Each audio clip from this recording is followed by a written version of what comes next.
बुलाना चाह रहा हूं श्रीमान विजय सिंह जी माली, जो संरक्षक हैं माली समाज गोड़वाड़ी और संघ सादड़ी। विजय सिंह जी माली और वर्तमान में JCTO assistant sale tax officer Pali में कार्यरत हैं, जो सादड़ी से इस प्रोग्राम में स्पेशली यहाँ पे आए हैं। श्रीमान विजय सिंह जी माली।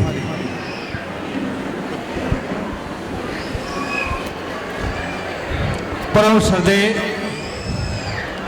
हमारे मुंबई माली समाज के सिरमौर भाई उमेश जी परियार, हमारे सेठों के सेठ नमचंद जी पाचेठिया वाले, माली समाज कल्याण के अध्यक्ष रतनलाल जी टाक, हमारे 25 ग्राम माली समाज के अध्यक्ष भाई जसराज जी सोलंकी, गोविंद जी विरार, रूप जी, जयंती लाल जी,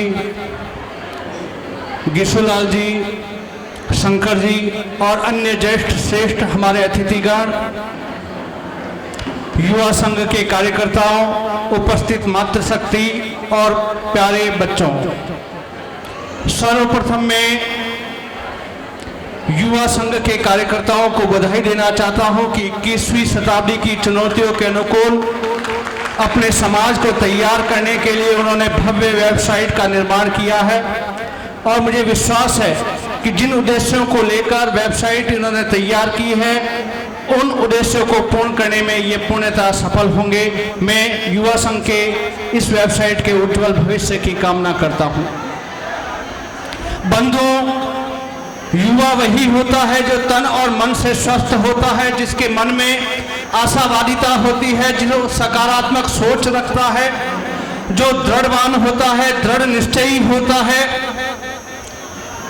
जो समय के साथ समाज को आगे ले जाने का हौसला रखता है, जो प्रगतिशील सोच का धनी होता है, वही युवा है। अन्यथा भले ही वह 20 वर्ष का व्यक्ति है लेकिन वह युवा नहीं हो सकता है। इसलिए युवाओं का संबंध उम्र की सीमाओं से नहीं होकर उसकी कार्यशैली से है, उसके विचारों से है, उसकी अभिव्यक्ति से है कि वह क्या करना चाहता है। मैं ऐसे सभी तन मन से स्वस्थ विचारों से स्वस्थ युवाओं को नमन करते हुए मैं विश्वास व्यक्त करता हूं कि इन युवाओं ने जो आज कार्य अपने हाथ में लिया है उस कार्य में वो सफल होंगे। संघ यानी क्या? संघे शक्ति कलियुगे, कलियुग में संगठन में ही शक्ति है। स्वयं भगवान ने अपने श्रीमुख से यह कहा है कि इस कलियुग में मैं व्यक्ति के रूप में अवतार नहीं लूंगा, संगठन के रूप में ही शक्ति, मेरी शक्ति का निवास होगा। जहां जहां संघ होगा वहीं संगठन होगा और वहीं मेरा साक्षात रूप होगा। और यही कारण है कि आज कलियुग में संगठन, संघ की आवश्यकता है। लेकिन संघ केवल भीड़ का समुच्चय तो संघ नहीं कहा जा सकता।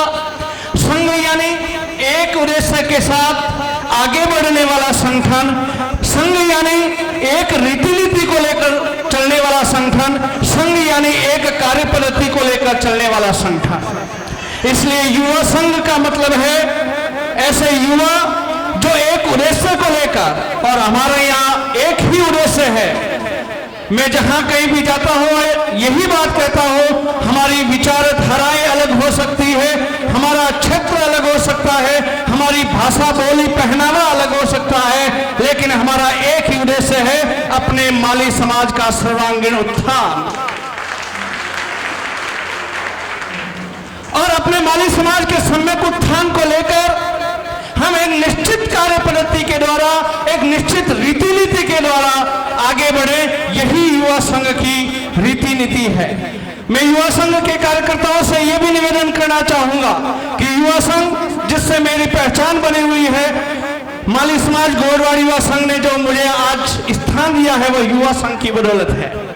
तो युवा संघ की रीति नीति है हम अपने बड़े बुजुर्गों का सम्मान करें, जहां जहां युवा संघ कार्य करें वहां के जो अपने समाज के मातृ संगठन है, हमारे ज्येष्ठ श्रेष्ठ संगठन है, जो किसी भी नाम से कार्य करें उनका मार्गदर्शन लेते रहे, क्योंकि बड़े बुजुर्गों के मार्गदर्शन से हमें आगे बढ़ने की एक नई ताकत मिलती है, एक नई सोच मिलती है। इसलिए हमारे समाज के चाहे उनके नाम अलग हो सकते हैं, उनके झंडे डंडे अलग हो सकते हैं, उनकी विचारधाराएं अलग हो सकती है, उनकी कार्यपद्धति अलग हो सकती है, लेकिन फिर भी हमारे समाज की सेवा में वह अहर्निश लिए हैं। इसलिए उनके साथ हम संवाद सेतु बनाए रखें।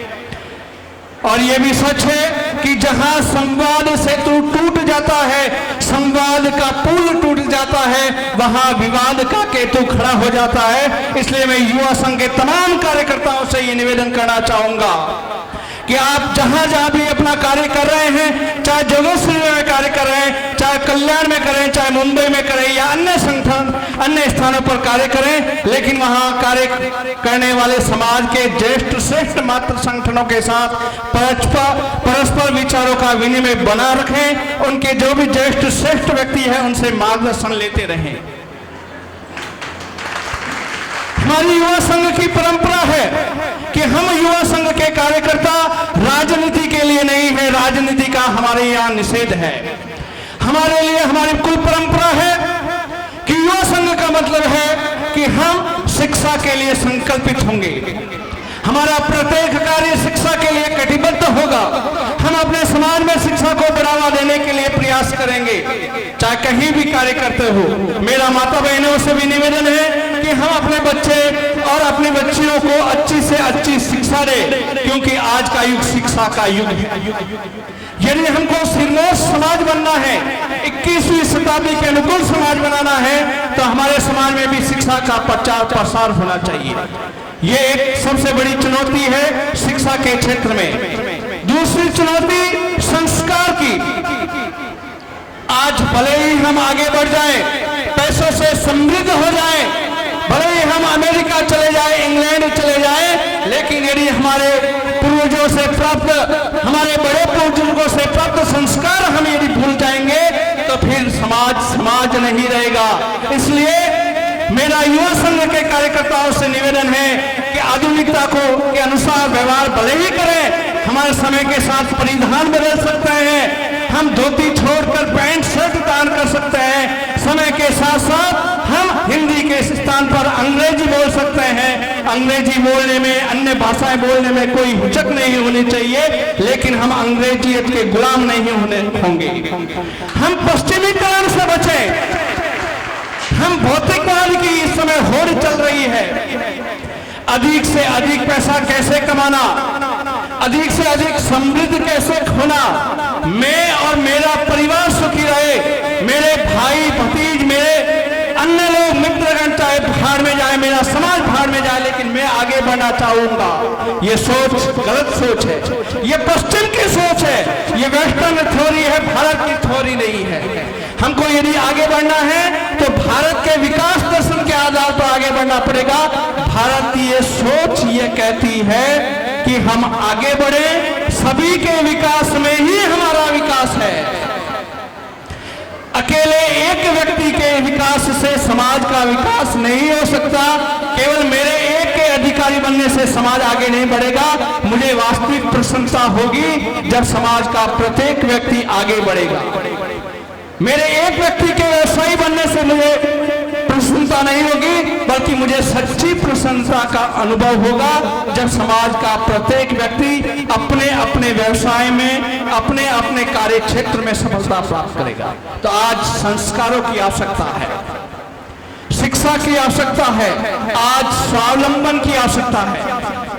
आज भी हम देख रहे हैं कई लोग बेरोजगारी से त्रस्त है, स्वावलंबी नहीं है।